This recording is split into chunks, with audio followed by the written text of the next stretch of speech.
Obrigada, Mar.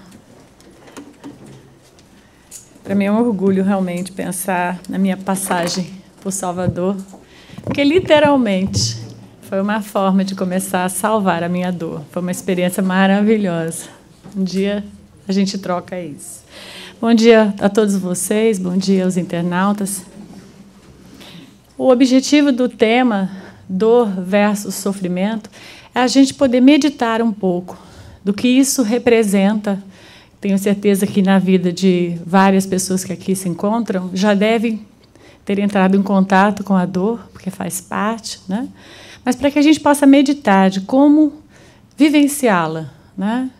E para começar falando sobre dor, gostaria de contar uma história, uma pequena história da vida dessa menina que chama Lilian. Não sei se alguns de vocês tiveram oportunidade, isso se encontra até na internet, eu não a conheço pessoalmente, mas Lilian nasceu no Nordeste, e Lilian, aos 18 meses, a sua mãe, sem condição de criá-la, sem condição financeira, devido a morar num local muito humilde, ela entregou para a avó, a mãe paterna, a filhinha, né, porque ela tinha até outros filhos, e a mãe levou-a para Recife, e, como avó, os avós, ambos avós, educaram a menina até 6 anos. Aos 6 anos, devido também a uma certa dificuldade, ela foi morar com um tio, um outro filho dessa avó. E ela morou com o tio dos 6 aos 11. Quando ela passou a morar com o tio, ela passou a sofrer abusos do tio. E esses abusos eram muito recorrentes, e, como a gente já sabe, muitas vezes faz parte do abuso a criança silenciar, não poder contar para as outras pessoas, ela já é uma pessoa sem outros laços, né, maternos, e foi ficando difícil até que, aos 11 anos, ela, depois de viver alguns anos de intensa dor, né, ela foge de casa. Ao fugir de casa, ela conhece uma senhora que, de certa forma, ela sente que a acolhe e ela acredita que essa senhora vai ajudá-la, né? E essa senhora leva ela para Fortaleza. Só que, infelizmente, chegando lá, a senhora coloca ela na prostituição. E a dor permanece. Ela fica até por volta um pouco mais de 1 ano, e ela percebe, depois de 1 ano, que ela precisa fugir de lá e voltar, porque ela não tem mais ninguém, e ela sofria uma violência sexual podia chegar até 35 pessoas por dia. Ela tinha relações entre 11 e 12 anos. E aí ela foge e bate de novo na casa do tio e da tia, porque não tinha recurso, tinha só 12 anos, e volta, e de volta começa a sofrer até os 14 os abusos novamente do tio. Nada mudou. E ela percebe que a tia sabia, ela tinha 9 tias, e a tia batia nela porque achava que ela era culpada do abuso que o marido fazia com ela. E aí, aos 14, ela fica grávida desse tio, né? E resolve que ela não queria tirar a criança, resolve ficar com a criança, porque ela já tinha tido uma história difícil, e, novamente, ela foge. Quando ela foge, fica um tempo na rua. Então, ela se alimenta do lixo, ela se prostitui, dorme em locais muito ruins. E essa senhora, que a acolheu lá em Fortaleza daquela forma, essa quadrilha a encontra novamente, e ela é sequestrada novamente por essa mulher. E essa mulher, colocando uma certa pressão, dizendo que o filho seria morto se ela não aceitasse ir para a Alemanha, ela vai para a Alemanha, achando que vai viver a vida da prostituição na Alemanha. E lá ela vai para a Alemanha. Indo para a Alemanha com o filho, ela lá descobre, ela conhece um alemão, que a pessoa fazendo a tradução, quando ele vem conversar com ela dá um sorriso, e ele se emociona com o sorriso dela, e ela é poupada, porque, na verdade, 10 crianças foram juntos com ela, e ela era o tráfico de órgãos. Então, ela é poupada de não morrer. E a história dela, né, Já imaginaram a nossa história perto da dela agora? Que dor é essa que a gente sente perto da história de Lilian, né? Mas vamos keep going. Um pouquinho mais. Eu não quero gerar sofrimento. Quero que a gente tenha compaixão dessa história e entenda quem é Lilian. E aí Lilian conhece uma pessoa, um homem da Turquia, que a leva, né? Aqueles casamentos cedo, né? Porque Lilian tinha por volta de 15 anos. E ela vai, só que ela pensa que ele vai tratá-la bem, e ele coloca a burca nela, ela apanha e fica escrava. E ali passa um tempo com esse homem também, até que um dia ela foge, porque ela não tem opções, as opções dela são sempre fugir.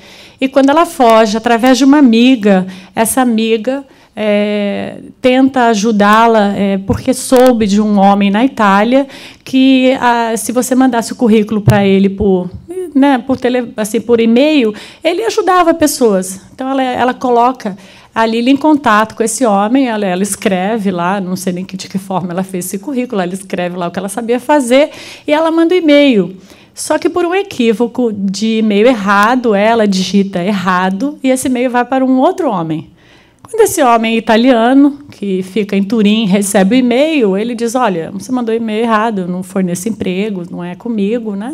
Mas existe na solidão da Lilian, existe um compartilhamento ali. Ela conta um pouco da história para ele, do que ela estava passando, coisa e tal. Ele se interessa pela história e ela acaba vindo a Turim. Ela é casada com esse homem até hoje. Eles tiveram 2 filhos juntos. Hoje ela já tem 5 filhos, e aí começa essa trajetória da recuperação. Ela sai dessa imensa dor, dessa história, e é acolhida, né, por um homem que vê os valores de Lilian, e ela começa a construir algo. E, para sobreviver, claro, o marido tinha um emprego, mas, para sobreviver, ela começa a fazer bolos. Era uma coisa que ela sabia fazer, bolos, doces, e começa a dar certo, os amigos começam a achar super, né, um trabalho muito bom, ela começa a crescer um pouquinho, e um amigo deles, dentistas, resolve investir 70 mil euros, e para que ela abrisse alguma coisa, né, porque realmente ela era muito boa. Hoje, ela tem uma das melhores confeitarias. Os clientes dela são todos os jogadores de futebol que moram na Itália. A Lady Gaga tem foto com ela na internet. Ela conhece os ministros, o governador da cidade. Ela ficou famosa pelo potencial que realmente ela tem. Os bolos dela são bonitos, né? A gente vai ver a imagem atual dela. Essa é a imagem atual. Ela tem 36 anos. E aí ela faz essa jornada de se recompor de tanta dor, mas ainda com uma ausência. Qual era a ausência? A mãe. Os filhos estavam com ela, né? Ela também. Ela criou esses filhos. O filho mais velho dela hoje tem 21 anos. Mas ela tinha o quê? Que encontrar essa mãe, né? E o que ela foi vivendo foi transformando a gratidão que ela foi tendo por tudo que ela havia passado e pelo acolhimento que a vida proporcionou através do marido, através de toda essa comunidade italiana que a acolheu, que ela pôde ter chance. O que ela tinha vontade era de reencontrar a mãe, saber quem tinha dado a luz a ela. E como também ela tinha vontade de contar a história dela, porque ela achava que muitas pessoas viviam o tráfico, viviam essa questão da prostituição, muitas pessoas sofriam em função desse abuso que acontecia, e ela tinha vontade de contar para quem sabe a história dela sendo divulgada, alertasse as autoridades para que isso fosse diferente. E, em 2010, através dessas ligações, ela consegue dar um telefonema para a mãe.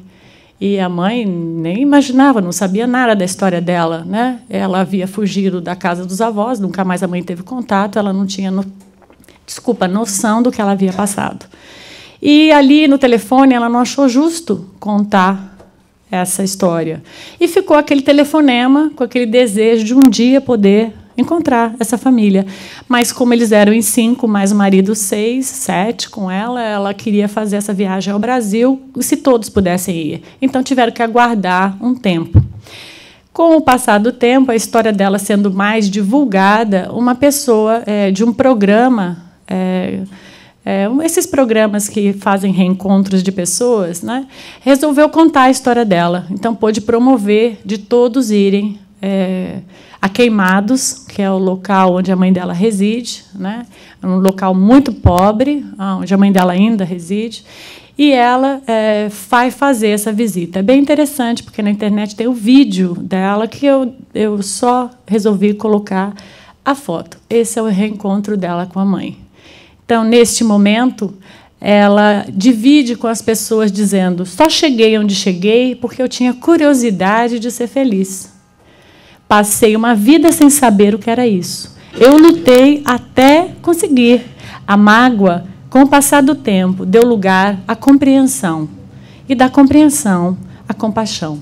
Então, não havia mais mágoa por essa mãe, e sim o entendimento da dificuldade financeira dessa mãe, da história que pertencia a ela, né, que ela se superou, vamos dizer assim, porque ela pôde, dentro da história dela, se transformar.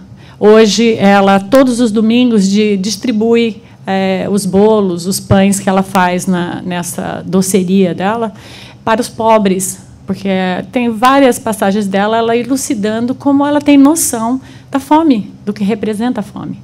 Então, ela trabalha em função de ajudar a comunidade dela, baseado nisso. E fez um relato, e tem vontade de escrever um livro e tantas outras coisas. Então, realmente, essa é a superação da dor.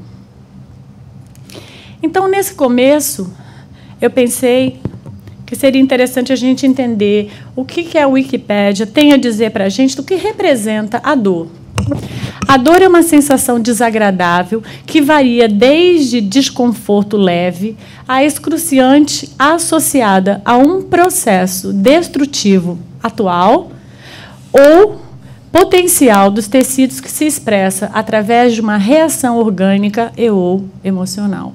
Então, a dor, ela pode desencadear ou ser um potencial a ser desencadeado de um sofrimento, vamos dizer, né? Uma dor orgânica, física ou emocional. Então, a dor, ela pode transitar em nós como um sofrimento emocional, um sofrimento físico e emocional. Nós sabemos que, quando atinge o nosso físico, muitas vezes pode emocionalmente também nos abater, né? Às vezes não, dependendo de como nós nos estruturamos e entendemos e visualizamos os nossos processos, a gente vai ter essa dinâmica, uma certa variável.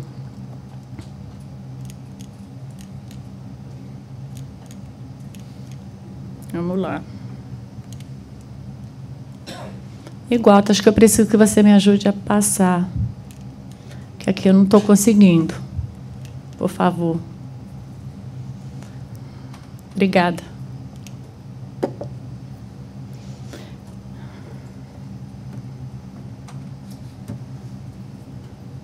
Vou insistir mais uma vez. Obrigada, Walter. Bom, quando a gente pensa em dor emocional, igual você vai ter que ser meu backup aí, se não tiver como consertar isso, você vai precisar de ficar passando para mim lá e eu vou te falando, fazendo um favor. Vou incomodar a beça, mas obrigada. Valeu. Pode passar, Walter. Quando a dor é emocional, ela pode gerar o quê? A gente pode viver essa dor emocional baseado em alguns abusos, agressões, abandono, perdas. Existe uma série de situações que nós somos expostos que pode gerar em nós essa dor emocional. E o que essa dor emocional vai requisitar da gente, né? Para que a gente não fique com a cabeça igual aquele vasinho, né? Coloquei para a gente poder pensar na delicadeza do que produz, mas a gente pode produzir algo, porque a dor emocional vai requerer da gente o quê? Cuidados, tratamentos. Se nós apenas a vivemos e deixamos que isso passe sem a percepção de que algo precisa ser elaborado, precisa ser pensado, precisa ser cuidado, muitas vezes essas dores que certas circunstâncias nos tocam vai fazer com que durante toda uma encarnação, isso nos acompanhe. E isso apaga com o tempo? Não. O tempo faz a gente aprender, talvez, a lidar um pouco mais, faz a gente esquecer um pouquinho, às vezes, porque nos distraímos com outras coisas, faz com que a gente tape o sol com a peneira, como a gente costuma dizer no ditado popular, mas, em algum momento lá na frente, quando algo de novo nos tocar, obrigada, algo de novo nos tocar, a gente pode sentir esses trigger, como a gente chama aqui, né? A gente pode sentir esses momentos do passado. Na ausência dos cuidados, a gente pode gerar coisas novas. Quando a gente descuida dessas emoções de dor que a gente vive, que nos ferem, a gente pode sentir o quê? Para nos protegermos ou para que a gente possa lidar com isso. Nós podemos nos tornar muito agressivos, né? Sentindo muita raiva.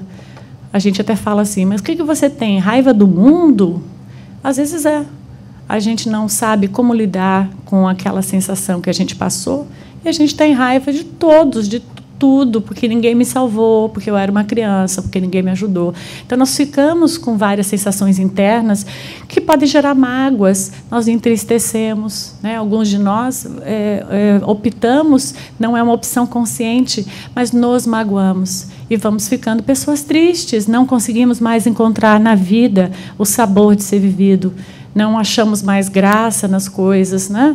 Podemos ficar rancorosos, né? Podemos ficar no sentido o quê? Culpados pelo passado, né? A minha culpa é porque eu fiz tal coisa. E essa culpa faz com que eu não consiga achar que eu mereço ser feliz. Eu posso sentir inveja do outro que não viveu a minha história, né? Eu posso sentir grandes frustrações. E isso me isolar, me distanciar dos relacionamentos, posso ter dificuldade de lidar, de ter credibilidade na minha família novamente, porque acho que, de repente, como a história da Lília, eu fui traída, né, pela minha própria família, fui descuidada. Então, isso vai gerando em nós uma série de consequências que nós precisamos entender que elas todas estão baseadas na falta de cuidados, né? Então, o corpo físico é o dreno por onde escoam essas energias negativas. Então, psicossomaticamente, nós vamos ter uma tendência, né, orgânica de drenarmos essa sensação. Então, toda essa tristeza, essa mágoa, vai repercutir em algum momento, é possível, não é sempre, mas muito normal que aconteça, vai repercutir em algum órgão do nosso corpo físico. E nós vamos fazer o quê? Adoecermos, né? Então, só que muitas não escoam e não fluem e ficam presas ao corpo e se manifestam em algum órgão em forma de doença física.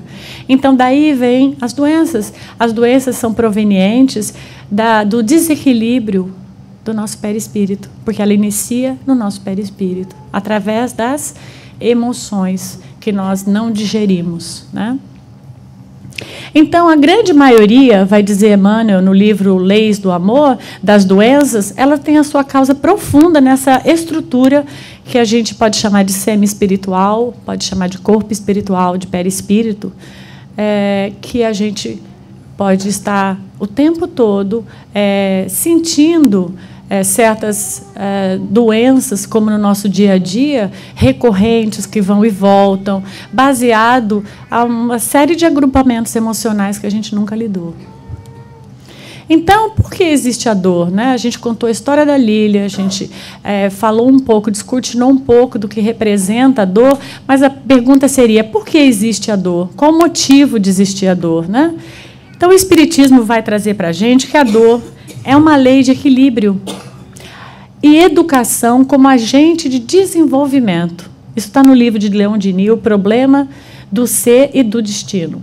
A dor vai gerar em nós uma problemática que nós vamos ter que pensar, que nós vamos ter que crescer, que nós vamos ter que aprender, porque muitas vezes é através da nossa exposição, a gente pode substituir dor por desafio, é através dos desafios que a gente vai vivendo que nós crescemos, Então, é necessário o sofrimento, é necessário a dor para que a gente cresça? Não necessariamente. Mas ele é um instrumento, a dor, de crescimento? Sim, é um instrumento. Mas só aprende se for com dor? Não. A gente pode aprender com a experiência do próximo, né? Vendo o efeito que aconteceu, uma coisa que o outro fez e não escolher fazer aquilo. Tem muitas formas da gente aprender que não necessariamente é pela dor, mas, muitas vezes, não motivados a encontrarmos esse ponto de cuidarmos de nós com primazia, a gente acaba precisando da dor como um instrumento de equilíbrio.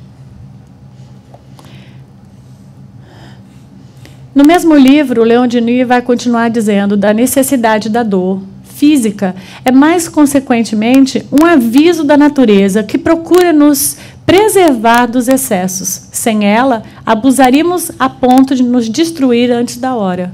Então, quando vem a dor física, é como se a dor estivesse dizendo: tem alguma coisa aí dentro que você precisa lidar. Não, mas peraí, eu não estou querendo ter dor física. Não, mas eu preciso te avisar porque você não está lidando. Então, eu te aviso.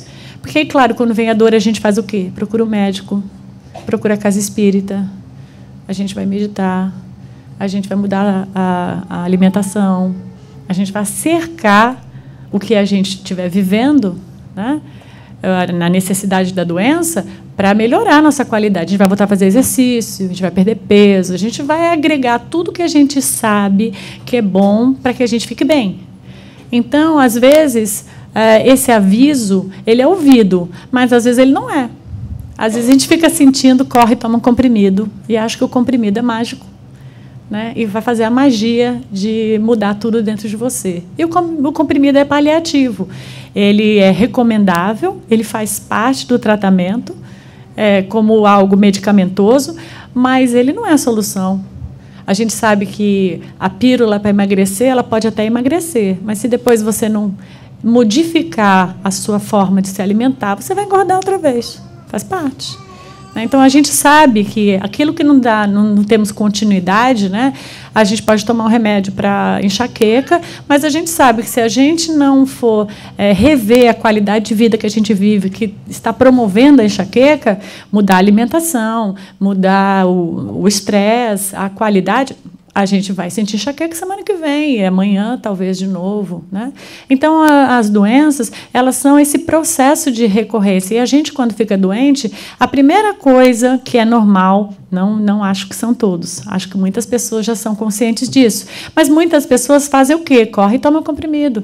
Ninguém para pensar, por que é que eu estou desencadeando essa energia que está afetando meu fígado, afetando meu rim, afetando qualquer parte do meu corpo. Porque o que tem atrás disso? Qual é o aviso que está sendo promovido, né? Então, automaticamente, a gente se agregar a esse cuidado quando esse aviso chega, né? E ele vai continuar, Lírio, no Psicoterapia da Luz, à luz do Evangelho de Jesus. Ele vai dizer, o objetivo da dor é o convite, né? Convidar a pessoa a se reorganizar. É esse convite que a gente recebe, assim, um invitation por e-mail quase toda semana, e às vezes a gente, né, aquela gripe recorrente, não, a imunidade, eu estou correndo muito, né? E a gente está sempre correndo, e às vezes a vida está dizendo, para, né? Deixa eu arrumar uma coisa que você vai ter que ficar em casa, parado, né? Por quê? Porque você precisa olhar para dentro de você. Então, tratarmos das nossas dores, que podem chegar ao corpo físico também, faz parte, né, da nossa trajetória como espírito. E Emmanuel, né, a mestra divina, em Ceifa de Luz, ele vai dizer, a dor pode atuar em nós, caso permitamos nos favoreça com suas sagradas lições. Caso nos permitamos, porque se a gente não permitir achar que é só tomar um comprimido, não tem problema nenhum, a gente vai tomar um comprimido e ela vai ficar lá. E a gente não vai se favorecer do aprendizado da dor, porque em nenhum momento a gente vai ter percebido a importância de revermos o tipo de vida que a gente está levando, que pode não estar sendo bom para a nossa saúde psíquica, mental, né, física, emocional.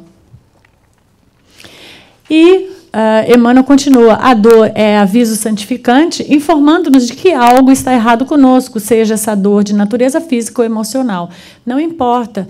Então, a pessoa está surtando. Sim, é uma dor. A pessoa está surtando porque é um aviso do emocional, que a pessoa não tem estrutura emocional para aguentar aquilo que ela vem vivendo. Então, aí a pessoa, às vezes, tem um surto psicótico, a pessoa começa a ter uma síndrome, a pessoa tem uma depressão, ela tem outras dores que, às vezes, não são orgânicas, são emocionais. E elas fazem parte das dores, tanto quanto as físicas. Então, nesse momento, a gente tem que parar e rever, junto com a família, né, por que é que esse indivíduo está passando isso.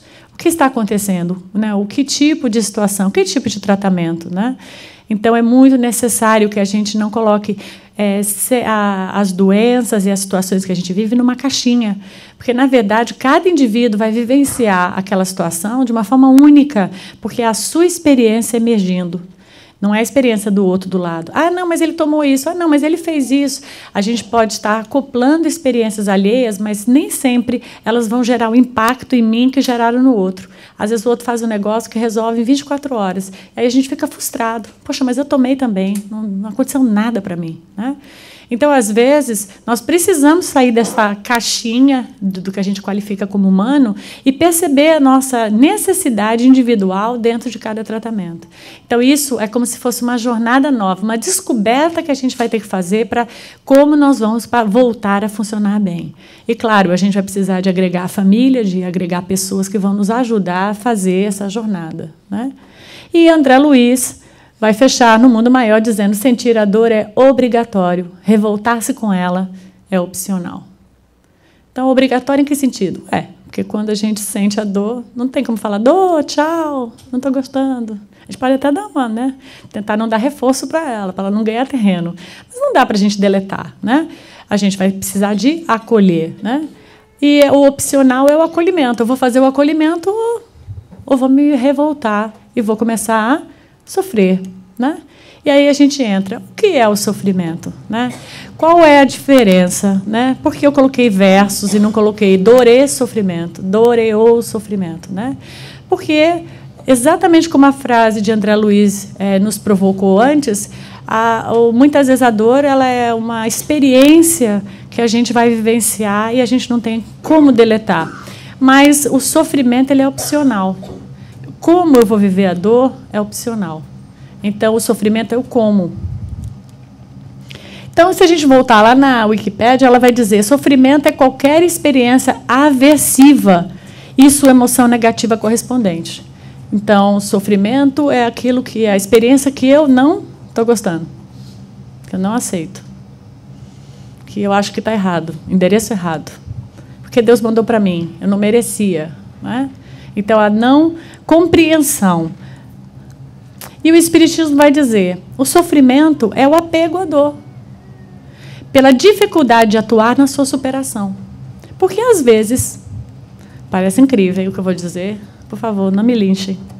Não, eu estou entre amigos, não vai acontecer. Porque, às vezes, é mais fácil ficar doendo do que tomar uma atitude para sair daquela dor.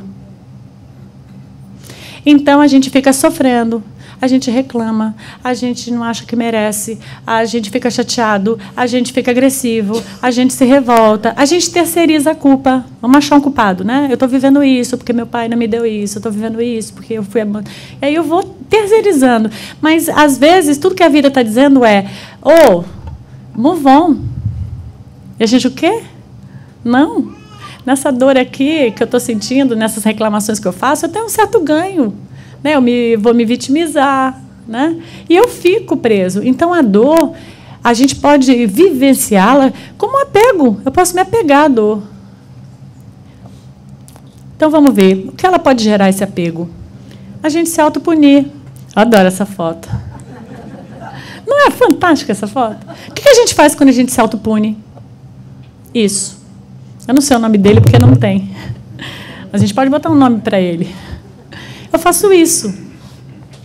A gente se autopune achando que, por exemplo, a gente mereceu aquela dor porque a gente errou, porque a gente fez algo. E, realmente, às vezes, a gente errou mesmo. E aquela dor só está acontecendo porque nós desencadeamos ela.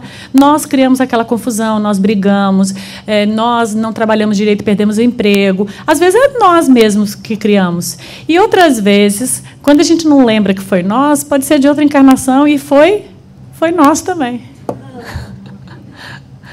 Então, muitas vezes, as experiências que nos tocam, nós precisamos conectá-la como se fosse na tomada, que elas são pertinentes ao nosso processo de evoluir.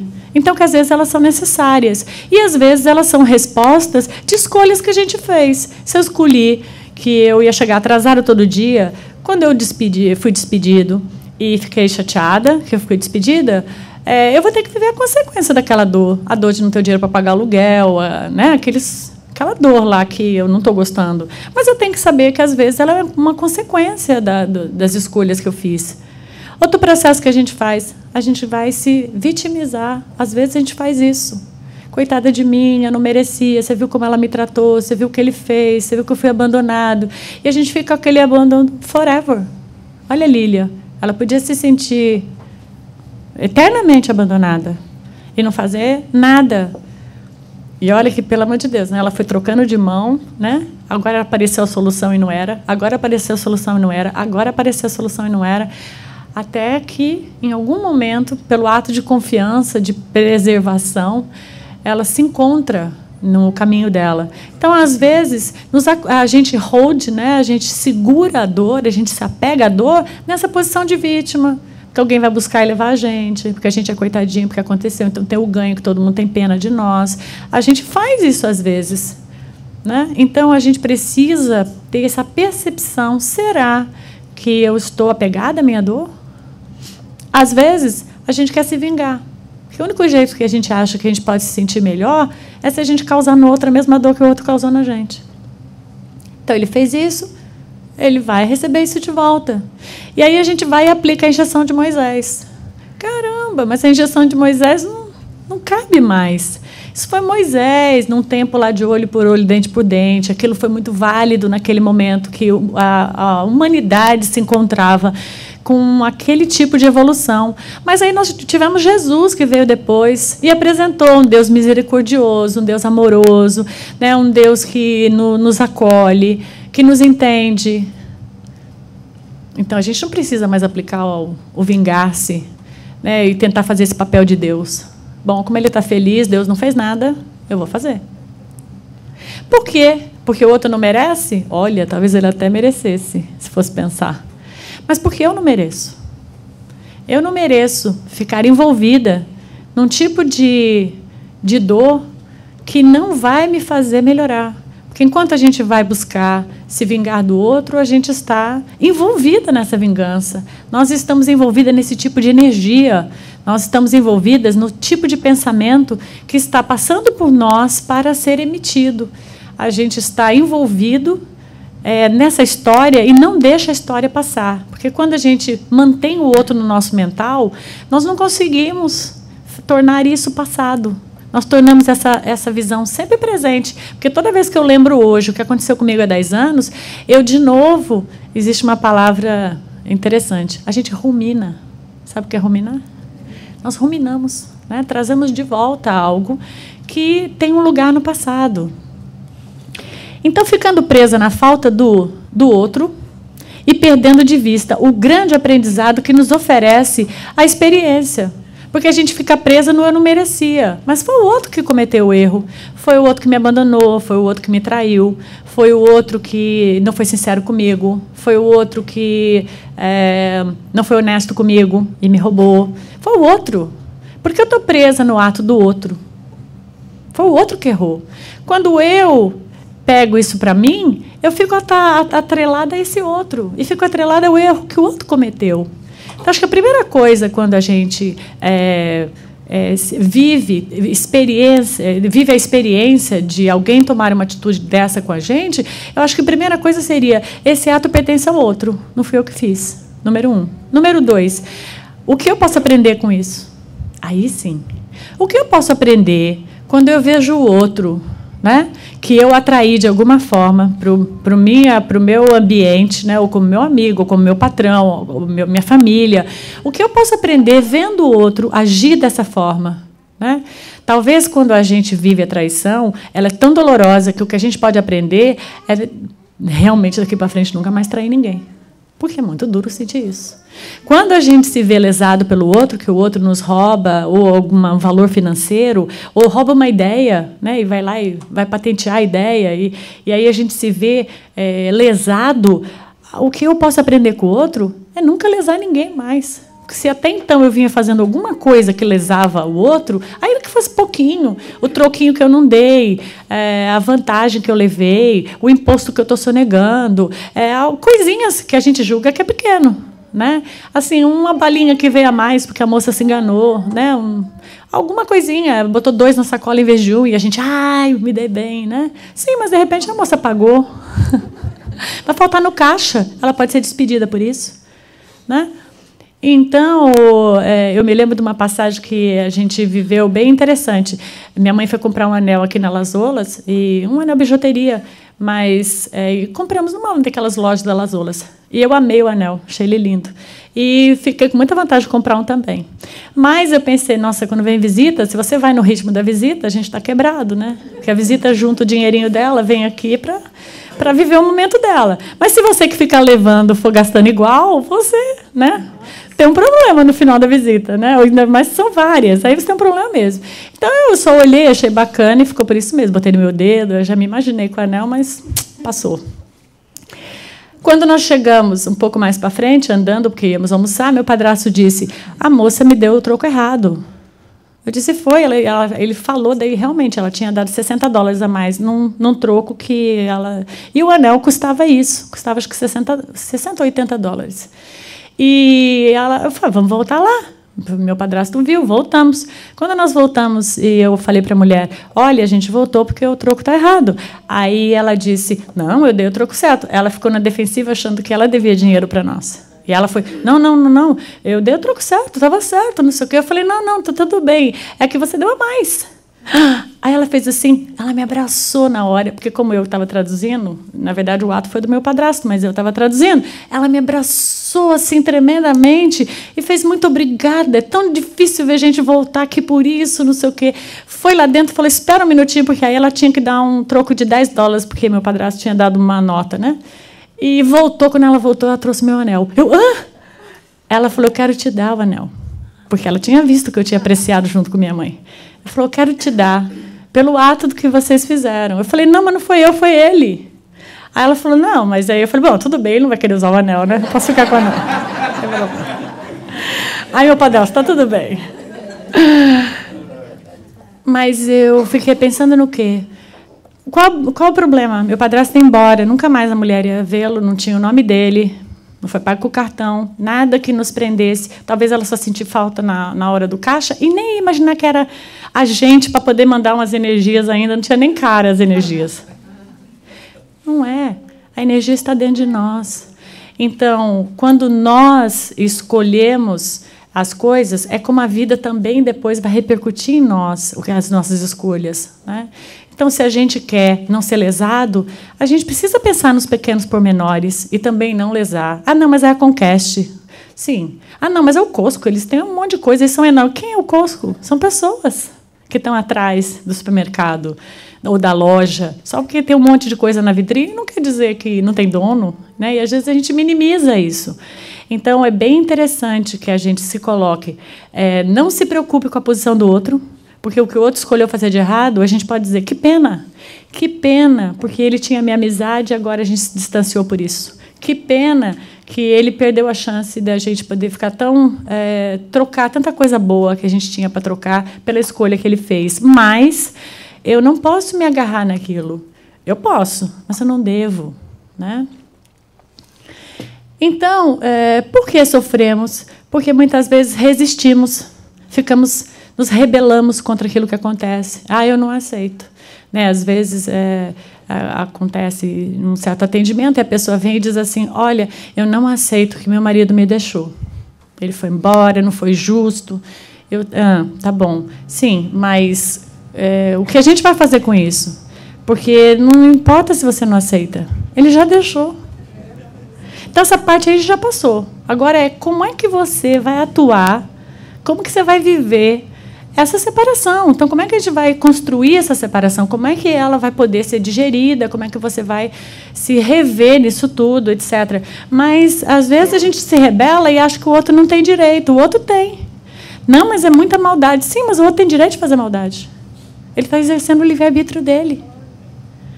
A gente não gostaria de sentir aquilo. Claro que não. Mas o outro tem direito. E a gente age como se o outro não tivesse direito, Blessio. Mas o outro tem. Então, nós precisamos aprender a não resistir, a não ficarmos rebeldes. Ah, eu não gostei. Tudo bem, a gente tem direito de não gostar. Eu não gostei do que a pessoa me disse, do que ela fez para mim, da forma como ela me tratou. Eu realmente não gostei. A gente pode tentar ver se tem uma solução para aquilo, mas eu não posso achar que ela não tinha direito de fazer aquilo. Porque ela tem. Né? Nos revoltarmos.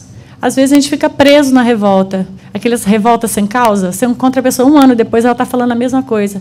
Assim, vem cá, a gente está na era da internet, mas dá para virar esse disco vinil aí, porque já está furado. Né? A pessoa está ali falando da mesma coisa. Né? A pessoa está o quê? Apegada na dor. Né? Então, a gente vai travando uma luta contra o que nos desagrada. Mas eu não sei se a gente tem que lutar contra o que nos desagrada.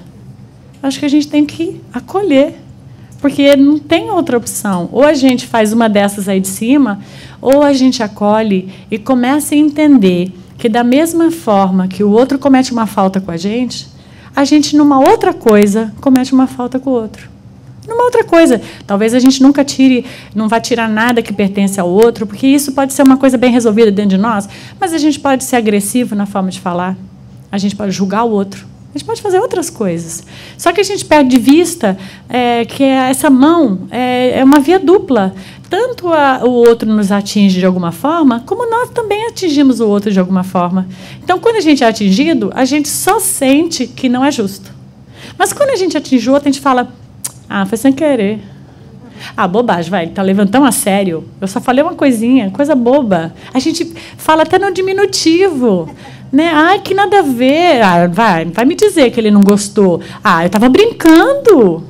A gente até enfatiza umas coisas que para minimizar o valor do que tem para o outro. E o outro está lá se descabelando, sofrendo, porque o que você fez foi terrível para ele. Mas nós, como não nos vemos como aprontadores terríveis, a gente sempre olha que é pouquinho. Quando o outro faz para nós, inverteu o papel, o outro está ali. O que tem? Eu vou tirar, ele tem bastante. Qual o problema? Eu vou arrancar essa flor aqui, daí tem tantas flores aqui. O outro também vai fazer dentro dos valores dele. Só que a gente vai levar aquilo a ferro e fogo, como a gente diz. Então, nós precisamos entender que isso é uma via de mão dupla. Enquanto estivermos encarnados nesse planeta, bem sincero, né? Pelo estudo que Allan Kardec nos deu, a gente sabe que é um planeta inferior, certo? Nós não estamos aqui vivendo o nosso lar, nós estamos vivendo em Júpiter, nós estamos vivendo na Terra. Então, a Terra está populada por pessoas que ainda estão cometendo certos tipos de erros. E nós estamos inseridos nele. Então, não tem como a gente achar que o que vem para mim deveria ser maravilhoso e o que vai para o outro é sem querer. Né? Então, isso é um ponto bastante divisor de águas quando eu penso em como eu vou acolher o que está acontecendo comigo. Por quê? Porque nós não aceitamos as experiências desagradáveis. Não aceitamos.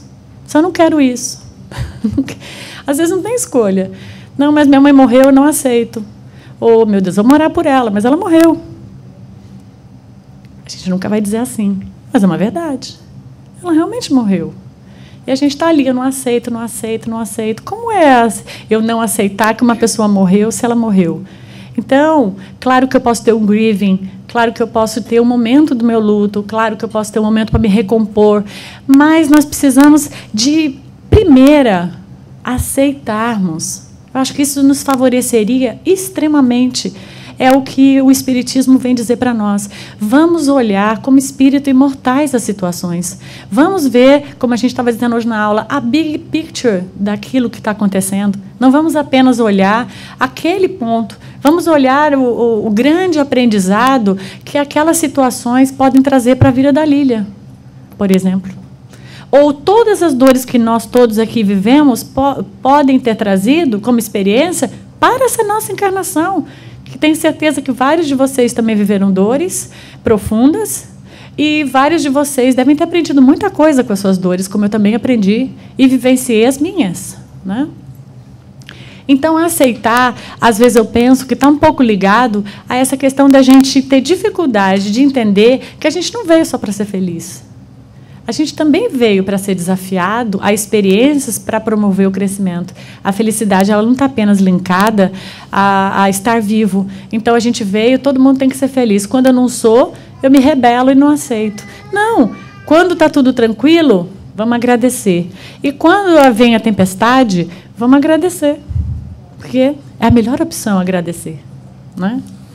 Então, temos essa crença, eu não fiz nada para merecer isso, é um absurdo, não é justo, fulano não tinha direito, Deus me esqueceu. Por certo, ainda não tomamos consciência de que muito temos para aprender nessa escola da vida. Então, todas as situações que a vida nos coloca são um aprendizado, né? Então, nós passamos a emitir, baseado nessa dificuldade de aceitar, pensamentos, sentimentos, emoções, palavras, ações, para revelar nossa imensa indignação, né? Criando um verdadeiro aprisionamento emocional. Nós nos aprisionamos àquela dor e isso vai fazer com que a gente adoeça, tá? Nos enclausuramos. Então, como sugestão, como lidar com a dor sem gerar sofrimento, né? Então, a gente vai trazer uma frase de aceitação. Ama a tua dor e ela te tomará amena, amiga, gentil, companheira da existência. Já que a gente tem que passar por ela, se eu a aceito, ela vai ser amenizada. Se eu me revolto, eu vou criar mais dor do que já existe. Porque a dor já existe. Quando eu me revolto, eu crio mais sofrimento do que aquela dor poderia gerar se eu a aceitasse, né? Então, aceitar, eu diria que seria o primeiro remédio para a gente lidar com a dor. Aceitar. Aceitar no sentido de, uma vez uma pessoa me perguntou, por que comigo? E eu falei, vamos mudar a pergunta, por que não você? Se todo mundo pega câncer, por que você não pode? Se todo mundo é atropelado, um bocado de gente é atropelada, por que você não pode ser atropelada? Se todo mundo pode perder alguma coisa, por que não pode ser você perder? Por que não a gente? Nós não somos privilegiados. Nós estamos todos numa situação extremamente parecida de experiências aqui na Terra. Por que não vai acontecer com a gente, né? Por que eu não posso ser abatido a alguma situação difícil que eu preciso me envolver naquilo e aquilo vai ser, vamos chamar, um processo, né? Agora, outro pensamento, por que não eu? Porque talvez eu esteja preparado para vivenciar aquilo. Quando eu penso no por que não o outro. Porque talvez o outro ainda não esteja preparado para viver aquele tipo de dor, né? Então, o nosso preparo também é algo que nos deixa mais aberto a viver certas experiências. Quando a gente se prepara para vivenciá-las, elas vêm. Faz parte da vida. A gente vai amadurecendo e vamos nos tornando, muitas vezes, mais preparados para vivenciá-las, né? A outra forma de nós lidarmos com essa dor, na sugestão de Joana de Ângeles, é a ação. Na ausência do amor-ação, aparece-lhes a dor-renovação. Então, quando nós dizemos assim, somos espíritos imortais, todos aqui somos espíritas, ou quase todos, não faz diferença o contexto religioso, mas muitos de nós aqui já estamos conscientes da imortalidade da alma. Então, se eu entendo na imortalidade da alma que o processo evolutivo é meu homework, eu tenho que atuar, eu tenho que cuidar de mim, eu tenho que saber as escolhas que eu faço, eu tenho que observar o que a vida vai me apresentando. Aí eu vou atuando. Quando eu não atuo, eu preciso de um certo reforço, um empurrãozinho, né? Então, às vezes, essa dor-renovação, ela vem como o quê? Esse impulso. Você está preguiçosinho, vamos dar uma mexida. Vamos dar uma balançada aí. E aí você fica, e aí a gente percebe depois que isso foi renovador para nós, realmente. A gente estava naquele emprego há 15 anos, reclamando todo dia que estava insuportável, que a gente não gosta da pessoa, que não gosta do que a gente faz, mas a gente não sai porque o salário era bom, e a gente pensa, para quê? Eu vou para uma coisa nova. E aí a vida dá aquela empurrãozinha, assim, né? Você é admitido, então a empresa fecha, alguma coisa acontece e você precisa se capacitar. Uau, agora com esse currículo eu preciso reforçar. Aí você vai fazer um curso, você vai se aprimorar e você vai cuidar daquela área da sua vida que é o trabalho. E ali, de repente, amanhã, você encontra uma coisa que é extremamente realizadora, porque muitas pessoas trocam de trabalho em determinados momentos, como esse, por exemplo, de se perder o emprego, e vão fazer uma coisa diferente, uma outra proposta, uma coisa que ama, que adora. Agora eu trabalho com tal coisa, é super gostoso para mim. E aí entra num estado diferente de satisfação, coloca energia numa outra coisa. Então, muitas vezes, a gente precisa pensar, eu estou atuando para saber se eu não vou ser empurrada, né? E Emmanuel vai dizer que outra forma da gente lidar com a dor e não ter sofrimento é ter fé. Muitas vezes, perder algo de valor e mudanças impostas pelo sofrimento é o jeito de encontrar algo que mais preciso no caminho. É mais precioso no caminho. Então, na verdade, muitas vezes a gente tem uma sensação de perda, como eu falei do emprego, e às vezes aquela perda é o trampolim. Aquilo me obriga a mudar de estado, eu mudo de estado, conheço uma pessoa, me caso, ou me enganjo com uma outra atividade. Olha a gente aqui, todos nós, por algum motivo saímos do Brasil, cada qual com o seu motivo. Uns porque quiseram, outros porque caíram aqui, outros porque vieram e não voltaram mais. As histórias são inúmeras. E depois a gente vai ver o quê? Apesar de todos nós passarmos um certo tempo de sofrimento, de legalização, de adaptação, de tudo isso que traz morar num outro país, a gente vê quanta qualidade de vida e experiências novas nós pudemos encontrar, né? E como isso nos fez crescer. A outra coisa é o controle, a gente buscar ter mais controle emocional, né? Mantenha o teu controle emocional, Joana vai dizer, em todas as situações. O sistema nervoso alterado é vida em desalinho. Então, o desequilíbrio emocional promove muito sofrimento. Então, se nós buscarmos, acolhermos, como a gente estava dizendo antes, a dor que a gente está vivendo naquele momento com certa aceitação e entendimento, a gente não vai desencadear tanto desespero e vamos conseguir ir resolvendo paulatinamente, de acordo com a possibilidade, e as coisas tendem a se resolver, né? E André Luiz vai dizer da humildade. Auxilie o ofensor com seus bons pensamentos. Ele nos ensina quão agressivo e desagradável somos ao ferir alguém. Então, muitas vezes, quando somos feridos, ao invés de nos sentirmos humilhados, nós devemos sentir humildes em assimilar aquilo como aprendizado e lembrar, puxa, essa palavra grosseira bateu no meu coração. Eu preciso repensar nas palavras grosseiras que eu faço para também não fazer o outro que eu amo sentir essa dor, né? Então, gente, dor versus sofrimento, enfim, vamos fazer esse exercício a partir de hoje de transformar a dor em outra coisa que não seja sofrimento. Isso é iluminação, isso é amor à vida e isso é sabedoria. Muita paz, muito obrigada. Um ótimo domingo a todo mundo.